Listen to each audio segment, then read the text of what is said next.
Hi everybody, we're going to do a quick video on how to replace the lamp inside an Epson projector that uses a V13H010L89. This goes in multiple projectors, and actually there's a few other lamp models that are very similar to this one that have the same install method. So we're going to use this as kind of a generic example. This particular projector is a 5040 UB. Unfortunately, this particular projector is beyond repair. The main board is no good, and to repair that is just prohibitive. So it makes a good example for how to install a lamp. So the first thing we're going to do is we need to make sure the projector is unplugged. In this case, the plug that I was using to test it is removed. Verify that by seeing the plug socket there. Next thing we need to do is locate where the lamp goes. Now every projector is a little different. Your owner's manual will show you exactly where it is, but on this case, and for most Epsons in general, it tends to be on this corner here. If you're looking at the projector on the ceiling, I guess this will be the bottom, but if it's on the table, it's the top, so I'm going to call it the top. But keep in mind, if this was ceiling mounted, this part would be pointing at the floor instead of pointing at the ceiling like it is now. And to do this, we need a whole pile of tools. Actually, no we don't. All we need is a Phillips head screwdriver. Now, if you want to do a little more maintenance, you can go on Amazon or one of the other places and pick up one of these. This is a air puffer for putting diatomaceous earth or other sorts of powder into tight places. You fill up this thing and then the powder gets blown through those little openings there. But what I like to use this for is for gentle cleaning, because you don't really want to use an air compressor that high pressure if you can help it. Something like this is really convenient just for getting dust out of the way. But I'll show you in a moment what we're going to do with that. So first thing I'm going to do is take this screw out. It's a captive screw. It doesn't come out all the way. You'll just feel it drop and kind of do that, and that's how you know it's ready to be removed. Then the door just slides back until it stops and then comes up. And that's again a common method for many Epsons. You'll pull the door partly back and then it'll come up. Keep that in mind, because when you put it back, you're going to want to do it the same way. If you don't, try to do it that way, or try to do it this way. Well, I don't want to force it, but you get the idea. It's a bad idea. So we'll get this out of the way. I'm just going to set it over to the left here. Now here's a closer view of the lamp. Most Epson lamps only have two screws in the front. One here, one here. This can vary, but for the most part, Epsons are more or less, they kind of follow the same design. So we're going to take this screw out until we hear it hop. Hey, see it's hopping there? So then we'll go to this one. Same thing. So those screws are out. Pick the handle up, firmly pull. That'll come right up. You can see this is an OEM Epson, 250 watt LCP GF40. It's liquid crystal. I forget what the P stands for. It's some kind of, it's not polymer, like poly blah blah something, polybutyl, blah, blah, I don't know. But that's the plastic LCP. And then GF40 is glass fiber, 40%. So this all has little glass fibers in it. You can kind of, that texturing is the glass fibers. So you can see this lamp had 1,414 hours on it when it died. I don't know what that means. But this lamp is probably still good. It'll probably still work. But for the purposes of the demonstration, we're going to pretend it's burned up. Then we get our new lamp. The new lamp is an aftermarket.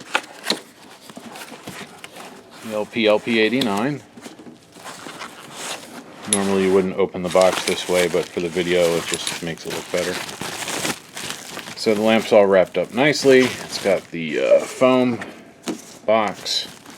This particular lamp uses an Osram replacement bulb. There's the Osram bulb. This is the OEM. That bulb, I think these were made by Philips. Even though it says Epson there, Epson doesn't actually make their bulbs. So it's either a Philips or an Awasaki, but I kind of think it's a Philips by that shape. But whatever, it doesn't matter. Osram works just fine. It'll give you, the same performance, same lifespan as long as your projector's clean. Speaking of, before we put this in, I just kind of wanted to show you guys that they are indeed the same.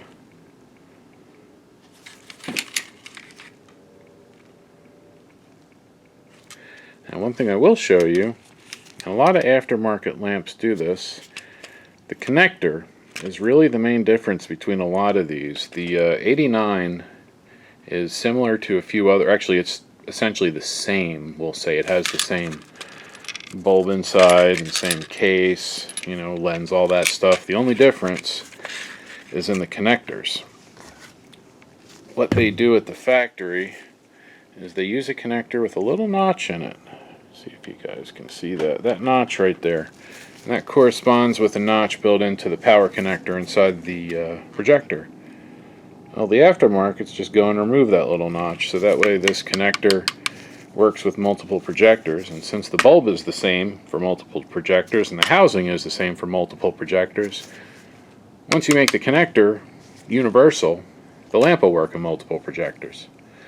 So I'm not quite sure why companies do that, why they make just like that little difference so that you can't use the same lamp. My guess is so that, they can sell more stuff, which, from their perspective I get, but I'd like to show you guys the full story so you can make your own decision.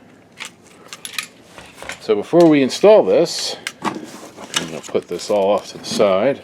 I'm going to show you what we're going to do with the puffer. This particular projector is very clean. There's really nothing to get out of it dust-wise. But if this was older, if it had been used for a while, there's a little bit of dust down in there. Nothing crazy, but what you would want to do is get the puffer pointed at the glass in the front there. That'll blow any loose dust off. Same thing on the left side. In fact, let's move the camera a little bit. Zoom you in.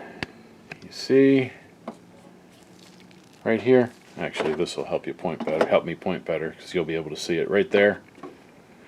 That's the air that blows into the lamp through here. So you want to make sure the fan on the other side of that's clean. So I like to do this. Just kind of put the nozzle right in there.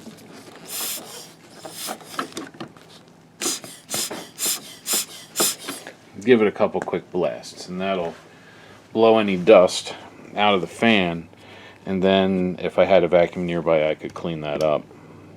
But like I said, this is really clean, so you're not going to see anything. And then there's an exhaust fan on that side.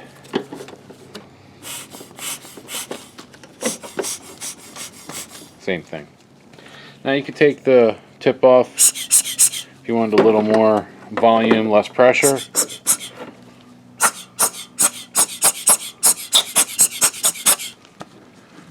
In fact, before I put the lamp in, and I'll put a link in the description for this puffer. It was like $8 or something. It's really cheap. I mean, it's not the best way to do it, but it's definitely the safest way to do it without worrying about, blowing dust into the optics or something like that. So the next thing we want to do is install the lamp. So we're going to hold it the same way as the lamp that we took out. There are little grooves that line up right there, so we're going to make sure they line up. mean, essentially it won't drop down straight if you don't have it in those grooves. There we go. Come on. There we are. Didn't have it straight. And you push it down, you'll feel that connector seat. Then you want to snug down. Oh, I didn't quite have it down. You want to snug down the screws. Don't crank these down. You're not trying to, I don't know, you're not trying to make it super strong. It's just so it doesn't wobble loose. If you crank these down over the 2,000 hours or so of using it, they're going to get really hard to get out, and you don't want to deal with that. So after that's in, just make sure that handle's folded down. It'll click into place. And we take our door. Again, we go about halfway out. It'll drop down. Then it pushes forward. Then, I'm going to back the camera up so you can see. We're going to snug down Mr. or Mrs. door screw. Again, just snug. You're not, it doesn't have to be like a huge mechanical connection. You just don't want the door to be loose. So just kind of go till it stops, and then just a little tweak more, and that'll do it. And that's it. That's all you have to do to replace the lamp in most Epson projectors. Again, this one was a 5040 UB that unfortunately was not worth repairing. Don't forget to check your manual. There's always how to replace your lamp in the manual, as long as it's a relatively newer projector. Some of the older ones wanted you to go through a dealer, and some of the higher end ones want you to go through a dealer, but this is always something you can do yourself. So again, do you have any questions? Put them below, and as always, thank you for watching.